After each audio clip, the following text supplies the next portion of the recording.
and welcome to my channel. I am Jadine. I'm a classically trained chef with over 15 years of professional experience.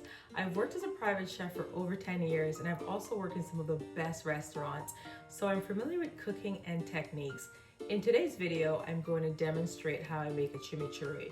It's a really simple and easy sauce that's usually served as a condiment or can be used as a marinade, especially for grilled meats.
And that's it. Thank you for joining. I will see you in my next video. Bye.